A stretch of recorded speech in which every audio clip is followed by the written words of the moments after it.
Hello, everyone, and welcome to the second of my Sharing Spotlight streams.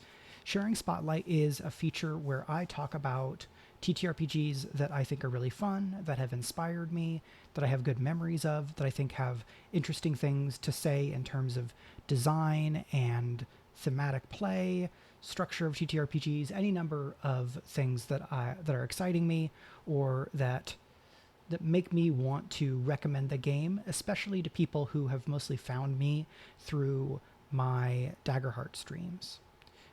And today we are going to be talking about Apocalypse Keys. I'm doing it this way to not mess up the camera because I did that before. This is a Power by the Apocalypse game created by Ray Nedjadi, who is probably one of my more favorite designers who is working right now. And this is because Ray is, for me, really good at designing and writing games to facilitate emotionally focused storytelling. I'm going to talk some more about that. But first, I want to give just like a general pitch of the game, right? The back cover pitches Apocalypse Keys in this way: unlock your heart or unlock the apocalypse.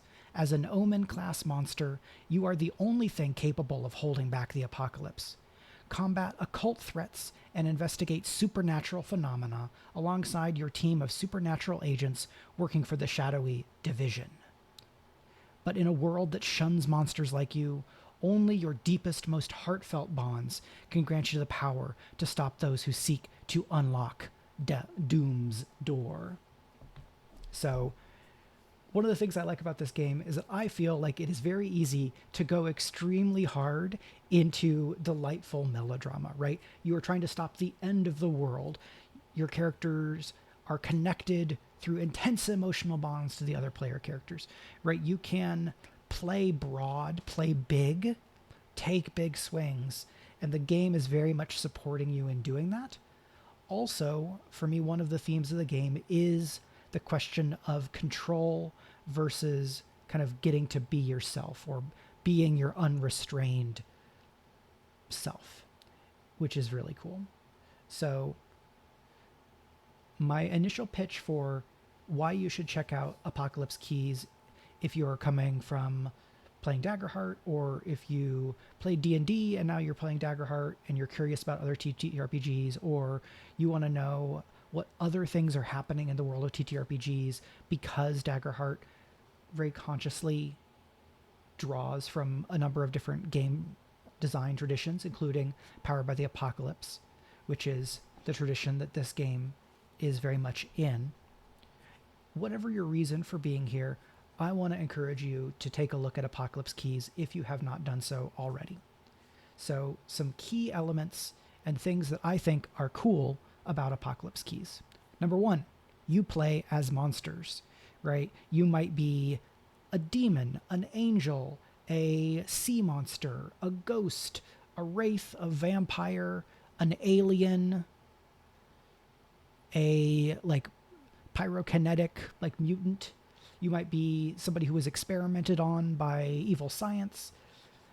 But ultimately, all of your characters are monsters. They are called monsters by the rest of the world. You are framed in a way that you do not fit in. You are regarded as being too much, too loud, too dangerous, too weird, too other by the people of the world. And then, despite all of that, you work and fight and put your life on the line to protect humanity, to protect the world, to fight for the people that you love who accept you or that you want to accept you. And that is really fun. Obviously, there is a huge amount of queer coding and queerness in this game, right? I think the queer coding is obvious. For me, the queerness is also inherent, right? It's important to note that Nedjadi is a queer, non-binary, disabled creator from the Philippines, right? And so Ray has experience living outside of the majority cultural traditions and cultural groups of a lot of different situations, right? most TTRPG designers that are well known are some combination of cis, straight, white men from the United States, Canada, or the UK, right? A huge percentage of the TTRPG designers that are known are most of those.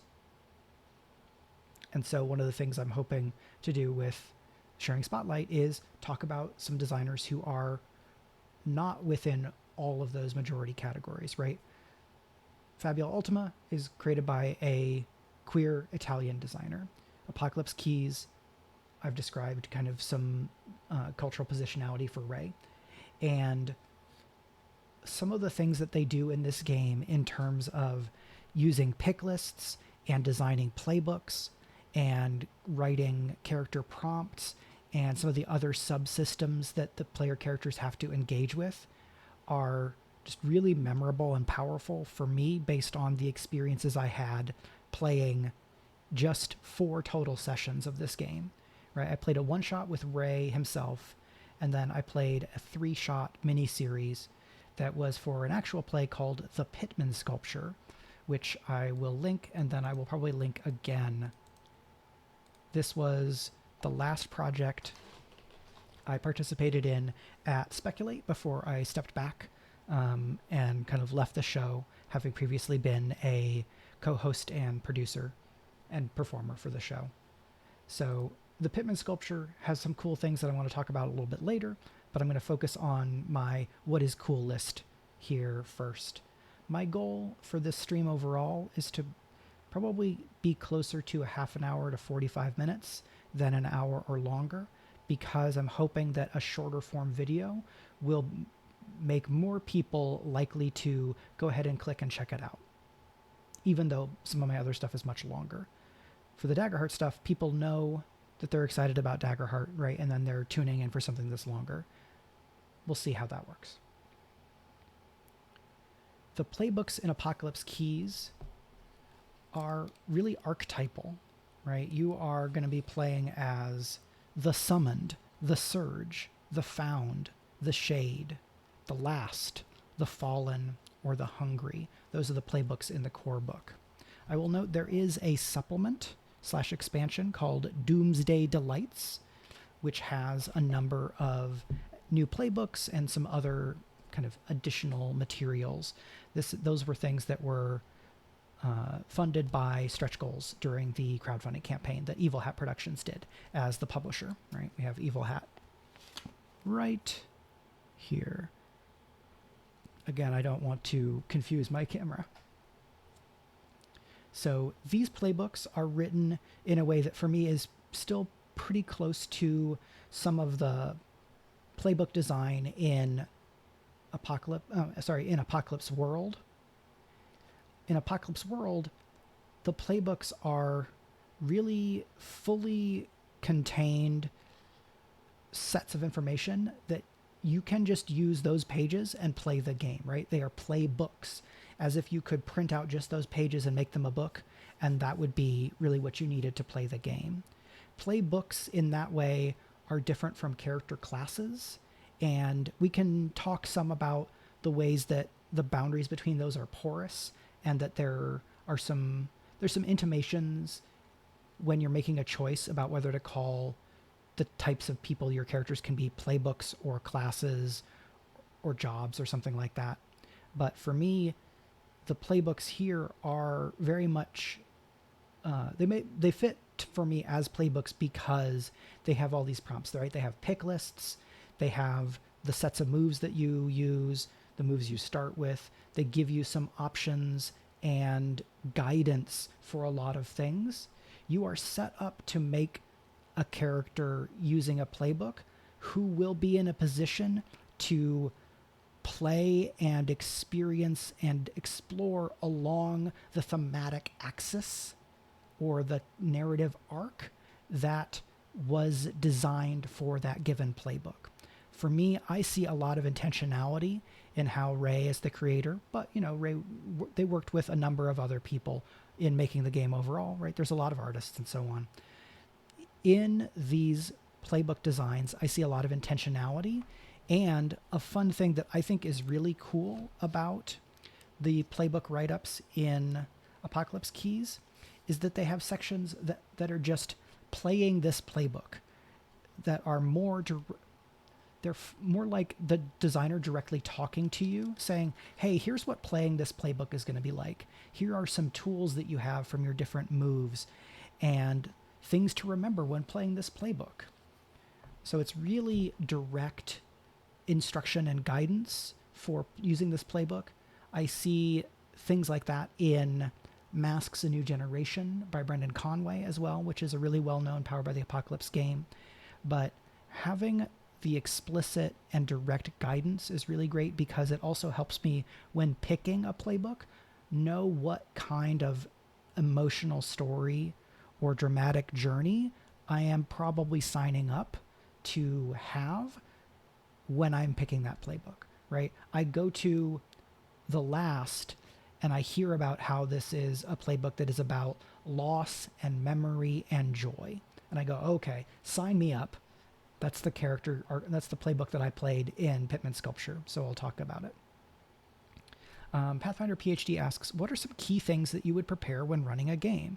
I really want to make sure to capture the focus of the game. Having not played it, I want to do the game justice, whatever it makes sense for you to talk about it. Yeah, so I have not run Apocalypse Keys. I have played it. I have read the book. I can give some thoughts, but I'm not speaking from a lot of direct experience. I'm speaking more from experience in having played a lot and then run a number of Powered by the Apocalypse games. For me, with Apocalypse Keys, especially coming from Daggerheart or coming from having played some Daggerheart, I would encourage GMs to think about all of the fun and exciting material that was generated by doing shared world building in Daggerheart and bring that spirit of collaboration to your game of Apocalypse Keys. Apocalypse Keys does give you some session zero structure and materials to play through, right? You're going to design your supernatural investigation division. You're going to decide how these monsters know each other. You may even decide some other big things about the setting. And I think that getting everybody on the same page and co-creating the setting and some NPCs that are going to be key is going to pay off a lot in Apocalypse Keys as well. For the Pitman Sculpture, we did, a full session zero that was character creation and bonds and some creation of the division and setting up what the backstory was between the different characters and things like that.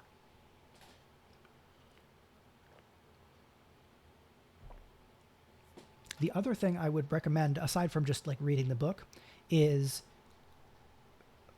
for me, and I'm going to double check this here, because the investigation system in Apocalypse Keys reminds me a lot of the Carved from Brindlewood investigation system, and I don't actually remember whether Apocalypse Keys calls out Carved from Brindlewood directly as a touchstone for the game, but rather than paging through it live, what I'm going to say is I see a ton of commonalities between the way the mystery investigation system works in Apocalypse Keys and how mysteries and investigation work in Carved from Brindlewood games. The two of the ones of those that I am familiar with are The Between, which is getting a new expanded edition later this year, and Brindlewood Bay, which is probably the best known of those games. That is the like Grannies versus Cthulhu Mythos apocalypse mystery cult game.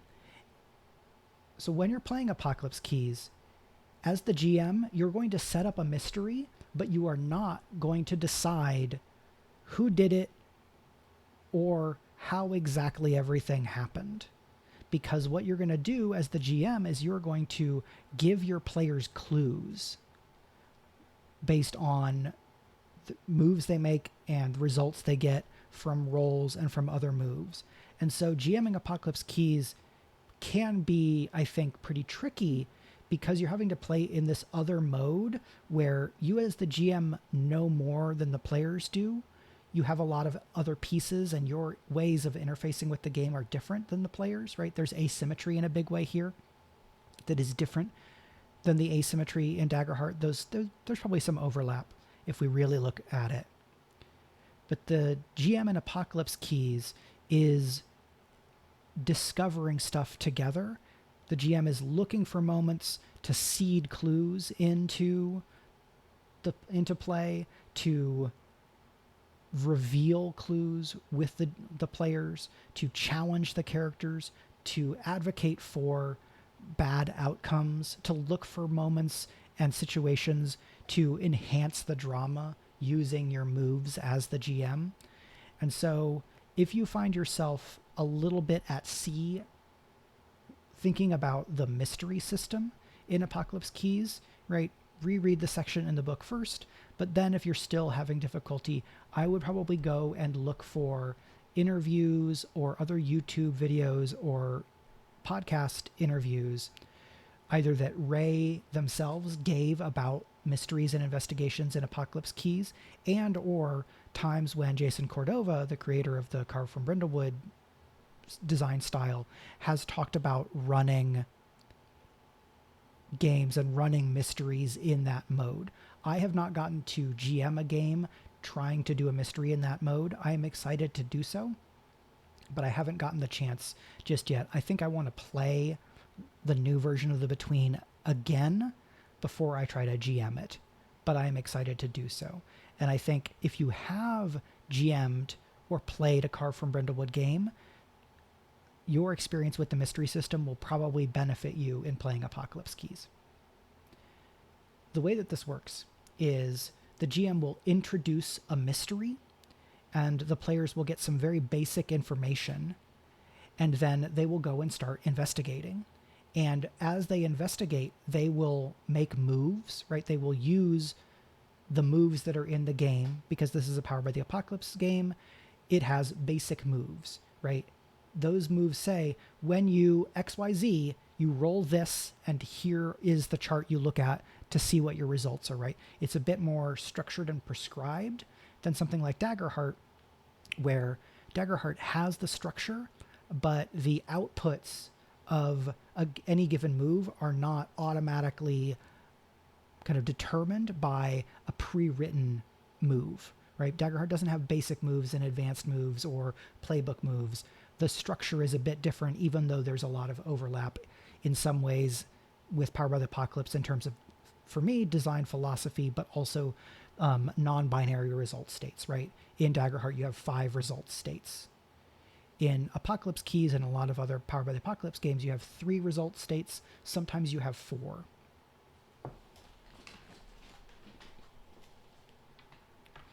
Some other things that are cool about Apocalypse Keys, right? I think it is good for a one-shot, good for a mini-series, or good for a limited series.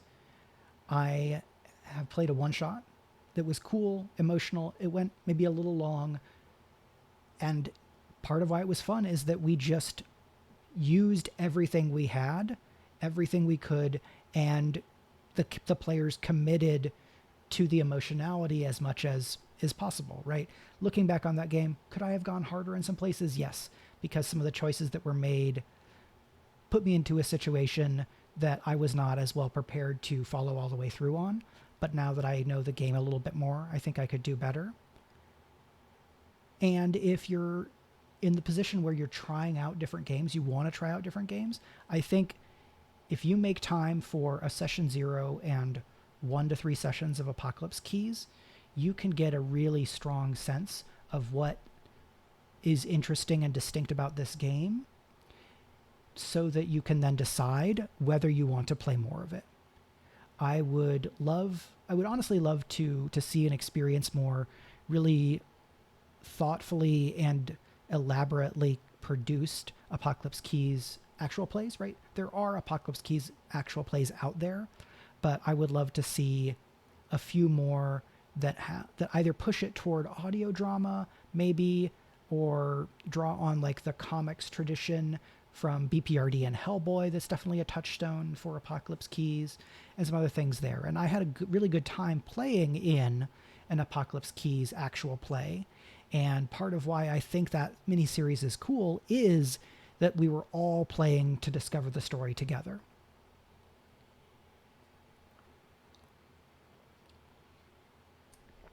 One of my very favorite things in Apocalypse Keys is the fact that there is a design choice in how to do the multiple bands of success that is really, really fitting for what the game is about. I keep forgetting the game that Ray referenced having done this first, so I'm going to apologize for this. And if somebody knows it, please add it in the chat or in the comments on the YouTube. I did not have the time to go and try to find that today because this week has been tough. In most Power by the Apocalypse games, you have 3 results bands. When you roll 2d6, the most common result you're going to get is a 7. A 7 to 9 is a mixed success or a mixed beat. You might get what you want or part of what you want, but then there is a consequence. If you roll a 10 plus, you get what you want and there is usually not a consequence. And if you roll a 6 or below, you generally don't get what you want and there is a consequence. In most of those games, it says the GM can make a move as hard as they want. If we're familiar from hard moves and soft moves, either from other like other PBTA games or from Daggerheart, which does talk about soft moves and hard moves, we have some of a sense of how that works. In Apocalypse Keys, a 6 minus is still you don't get what you want and things go bad. A 7 to 9 is you get everything you want and there is no consequence. But a 10 plus is what is called, I believe, a catastrophic success, where you get what you want and it's too much. It goes too far. There's a consequence due to excess or a lack of control. And so these characters who are constantly struggling to stay in control, who are regarded as dangerous and too much by the world they are trying to protect, are playing a little bit of a press your luck game in deciding what resources to use every time you roll.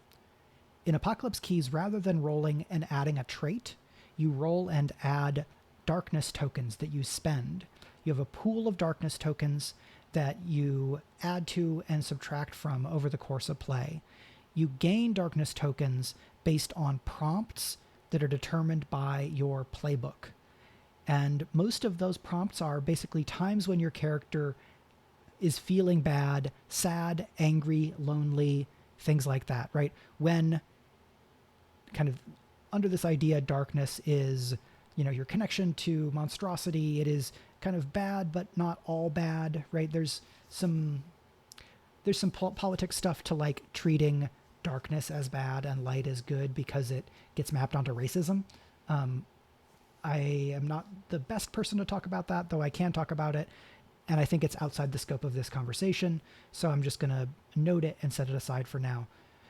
You gain darkness tokens basically when your character is sad or having theoretically bad or negative feelings. But then those tokens give you bonuses on rolls. You can spend a number of darkness tokens and you add that number to your roll of a 2d6. So if you're rolling 2d6 and you add 3 darkness tokens, on average, you are going to roll a 10 plus.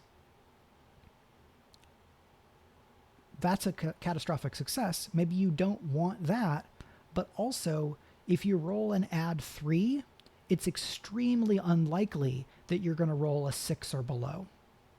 If you're adding 3, you would have to roll a 1 and a 1 or a 2 and a 1, which is only 4 potential combinations out of 36 potential combinations of the results of 2d6. Because if you have 3 and you have a 1 and a 2, that is 6. Anything bigger than a 1 and a 2 is going to give you your 7 plus. So if you spend 3 tokens, you are all but guaranteeing, not totally guaranteeing, but almost guaranteeing you will get some kind of success. But you're also drastically increasing your chances of a catastrophic success where you get what you want, but then also something else gets worse or some other part of what you're trying to do gets worse, right? You put yourself into a bad position. You hurt a relationship you have. You cause collateral damage. Any number of scary things there. So you have this flywheel where the player characters are bouncing off of each other and they're investigating, and then they're gaining darkness tokens because of the interactions based on this playbook says gain darkness tokens whenever you feel lonely, and then another one is whenever you feel angry.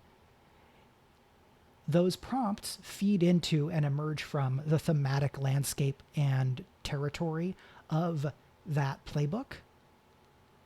And you need to engage in those emotional challenges, right? Or the dangerous, more negative emotions, right? You have to bounce off of people and feel sad, angry, lonely, whatever, to gain darkness tokens, to be able to spend darkness tokens to be more likely to succeed.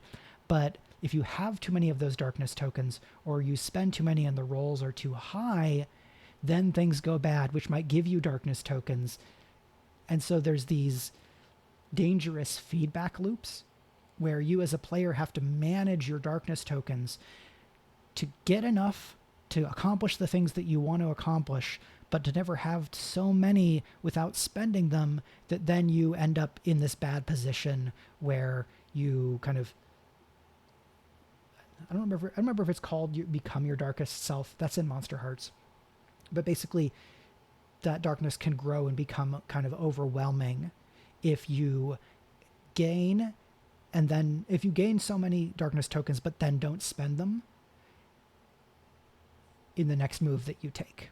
So the game encourages you but also makes it risky to continually be spending darkness tokens. And that like risk reward, press your luck element was really fun for me to engage with as a player, especially because most other Powered by the Apocalypse games don't have that thing where there's like a catastrophic success. You always want number to be higher in most of the PBTA games that I know, right? Most of a lot of games where rolling high is good, there's no rolling too high. In Apocalypse Keys, because and as a way of manifesting those themes of feeling othered and excess and self-control, we have this flywheel, press your luck kind of element that we're playing with, which is just really fun. It's probably one of my favorite things about the game. I'm going to talk a little bit more about the Pittman sculpture, the actual play that I was in. It was GM'd by Brandon O'Brien, and I was playing along with Aaron Hammonds and Aubrey Knotts, who are both kind of two of the major folks who ran Queen's Court Games. And I played with Yoi Gawain Lin, a good friend of mine who is part of the Strange Friends troupe that has done a lot of actual play together.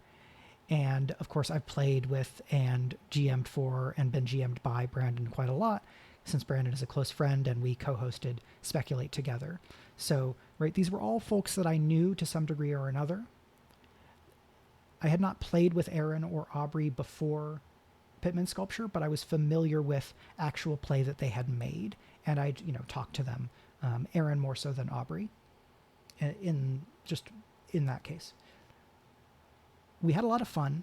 It was very much a high chaos kind of actual play, because there was this looseness and openness about, okay, but what is actually going on, right? There was a lot of room for the players to be determining what is actually going on, because once you've gathered a bunch of clues, you can basically make a theorize type move, right? This exists in Carve for Brindlewood games, and in Apocalypse Keys, you use the move that is basically say what you think is really happening, and then when you're making that move, you subtract the complexity of the mystery, right? So the more complex the mystery is, the harder it is to succeed when you're trying to figure out what's going on. But then you add a bonus equal to the number of clues that you can tie in together to what is happening. And the way you tie them in together, you're making suppositions that you as a group are creatively deciding together. They don't come with pre-existing ways that everything is connected. You have to piece it together as a group. And then you make your roll, and if the roll is high enough, your theory was correct, you arrive at Doom's Door in time to try to stop the big bad ending. If you roll a 7 to 9, I believe, you were correct, but maybe you missed something, and by the time you get to Doom's Door, the people who are trying to make the apocalypse happen are already there. And then if you roll, I believe, a 7 or lower, you were wrong in your guess. I'm going to double check how that move works so that I can be clear here. End of session questions. Where is my mysteries? Creating factions, opening the door, final mystery. Sorry, the way that the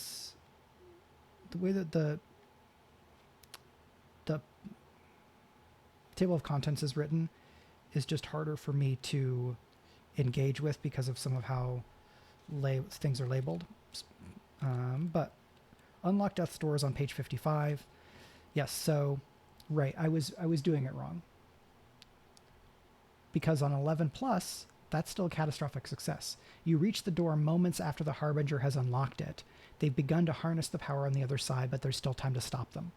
So if the number is too high, stakes are raised, but you have a chance to succeed. If it's 8 to 10, you get there first. And so notably, it's 8 to 10, not 7 to 10. So that changes a little bit of the math. So my earlier example about 3 tokens was wrong because there's more combinations that will lead you to 7 and below than 6 and below. So apologies for that. And then if your result on Unlock Doom's door is 7 or below, the door remains hidden. Your theory was the wrong one, is what the text says. And so you have to go and find these clues, and you're having this fluctuations of how much darkness you have, and you have your bonds to these other monsters, and your characters are growing in power, but also that's dangerous. You have a type of move called a ruin move that is really powerful, and you can gain more ruin moves. But when you use them, you gain the resource that is called ruin, which will unlock more ruin moves, but also moves you inevitably toward becoming a harbinger of the apocalypse yourself. So there's also a push yourself, but don't push yourself too far kind of element. There's a similar mechanic in Urban Shadows 2nd edition called corruption, where you can gain corruption moves and they're really powerful, but then you keep gaining corruption. There's some similarities there, right? Because you are playing supernatural or supernaturally oriented characters in both of these games. I've only gotten to play in one shot of Urban Shadows 2nd edition, so I don't know it quite as well. The Pittman sculpture, in that miniseries, I played the last, which for me was a chance to take all of my thoughts about and love for Superman and reprocess it, kind of reinterpret it through a reconstructive dramatic effort along the lines of something like Astro City, the comic book series, right? Where there's superhero deconstruction. Oh, the superheroes all have feet of clay. Here are the fascist inclinations of parts of the superhero storytelling tradition. For me, Astro City is a reconstructive text where it is conscious of those bad impulses and the negative manners in which this type of storytelling can be deployed, but seeks to accommodate for or redeem some of those elements to create a text that is more optimistic. That's my reading of Astro City, at least.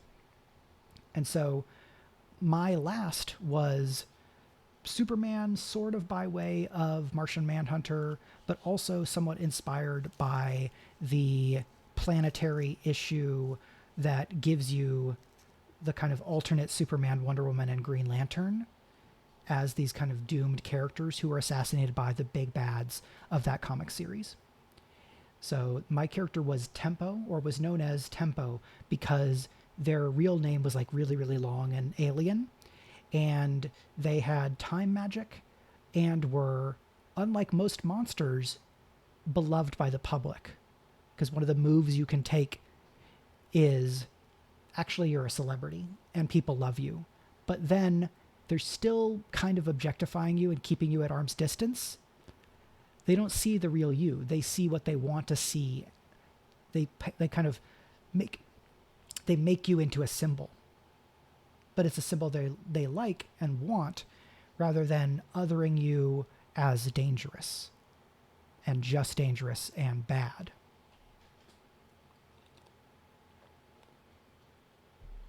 And when I played Tempo, I tried to do interesting, weird things with my voice and cadence and pitch. I also did a lot of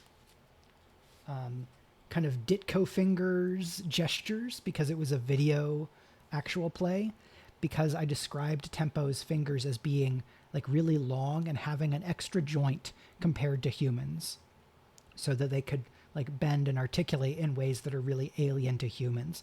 I wanted to have some physicality that I could gesture toward more easily and bring into the text of the actual play to help underscore the ways that Tempo was alien.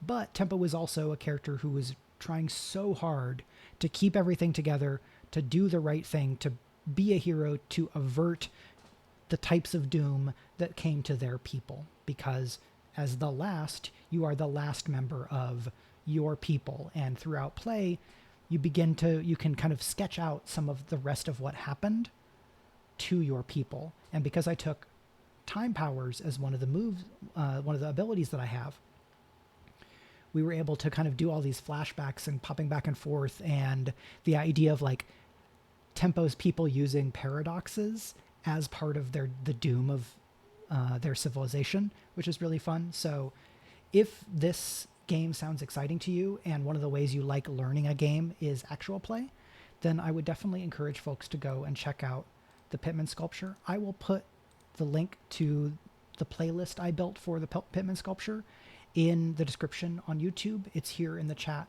on Twitch.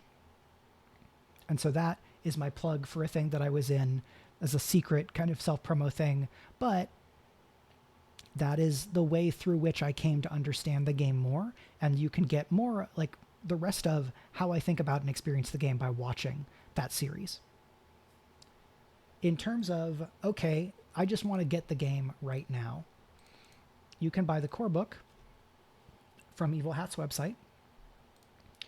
You can get the hardcover book plus the PDF for $50 USD. You can get just the PDF for $25 USD. And then you can get it from other places. Evil Hat has some distribution. If you're at a convention, there's a chance you might find it at Indie Press Revolution or something like that. And then the Doomsday Delights supplement / expansion is here. You can buy it from the website. It has 3 new division branches, 2 extra factions, 2 new harbingers, the kind of big villains, 3 new playbooks, and then a full mystery that you can just play from the book.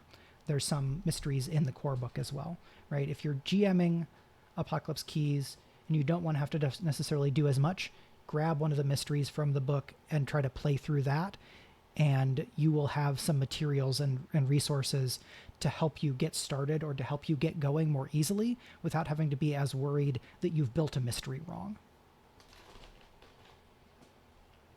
So that is about 45 minutes of my thoughts about Apocalypse Keys, a game I think is extremely cool and really enjoyed playing.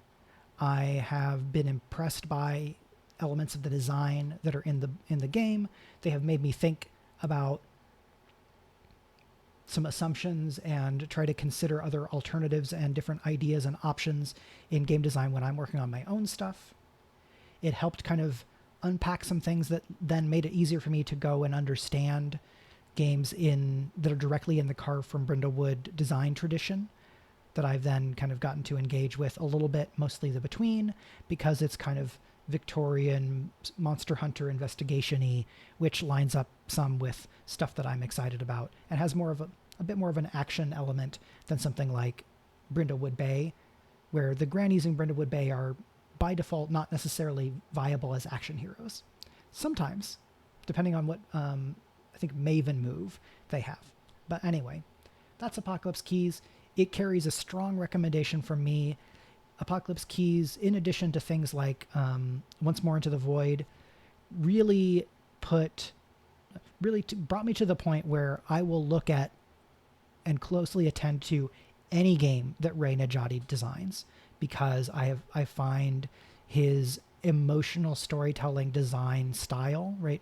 Designing for emotional intensity and emotional character relationships, things like that. I've seen that across their different designs. I think it's really cool. It's not something that comes easily to me, and so it's fun to get to enjoy a design kind of inclination and someone's aptitude in a design style that is outside of what I feel like I can do of myself. So Ray was the lead designer of the licensed Tomb Raider RPG that has since been canceled, but Evil had a saying that they were going to try and basically rework the game to take all of the IP elements out of it and still be able to release something. So I have not gotten to really engage much with the game when it was a Tomb Raider game in playtest, but I will happily wait and then tear into and play with whatever this game turns into or whatever Ray does next. So that is all that. I will be back next week with another stream about Daggerheart, and then next Friday I will be offering another Daggerheart GMing seminar. You can find that here on startplaying.games. It's going to be a 2-hour seminar, mostly focused on countdowns and on creating dynamic combats. And you can find more information there. It is a paid seminar, so if paying that rate for a seminar is not really viable for you, that's totally fine, right? These types of streams that I do will continue to be free as I try to make resources for and help support games that I'm excited about. That is going to be all for me today. Thank you so much to Pathfinder PhD for hanging out and chatting, and then thank you to everybody else who was watching and the folks who will watch later on YouTube. If you have played Apocalypse Keys, I would love to hear about your games, your characters, your favorite playbooks, or other thoughts that you have about the game on YouTube, since I know a number of people have probably gotten to engage a lot more with it than I have, and it's fun to hear other people's thoughts on games that I think are cool. That is going to be all, and now I hope folks have a good weekend as I find my ending. Okay, here we are. Bye.